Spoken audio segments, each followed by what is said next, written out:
Chris Christie did it all in New Hampshire. Then GOP voters found his perfect flaw.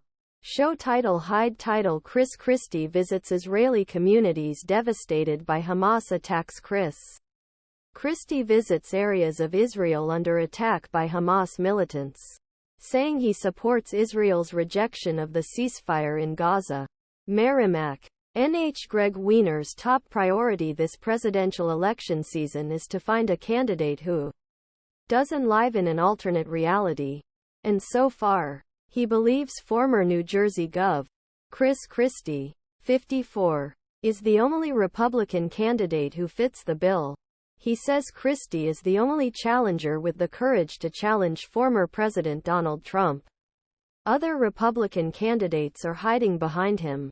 Weiner, a self-described New Hampshire moderate, told USA Today, Weiner is among a small but significant constituency of independent-minded New Hampshire voters that Christie is counting on to advance his long-term bid for the White House.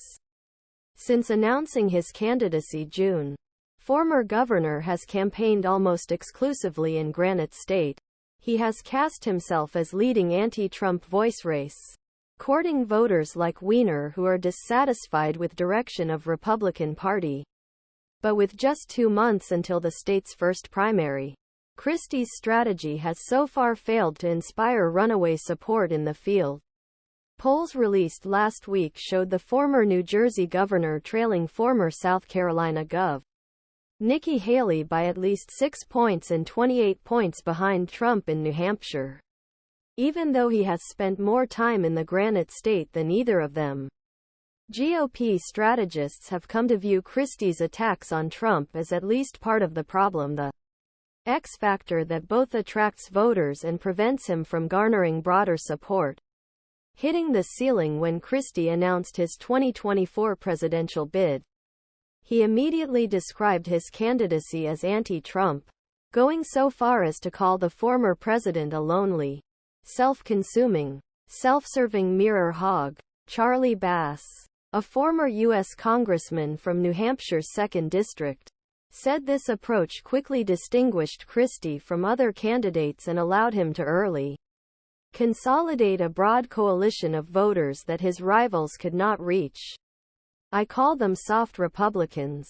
And if a guy like Christie isn't on the ballot, they vote for Biden. Bass said of Christie's core supporters, who are mostly moderate Republicans, undeclared voters and Democrats who withdrew their votes, party affiliation that will support Christie in the upcoming Republican primaries. Christie mostly kept these supporters afloat. A recent poll conducted by the University of New Hampshire and CNN showed the former governor has support from 33 of those who describe him as a moderate. The problem, said New Hampshire GOP strategist Jim Merrill, is that Christie is having a hard time breaking through that ceiling and attracting more conservative voters to his coalition.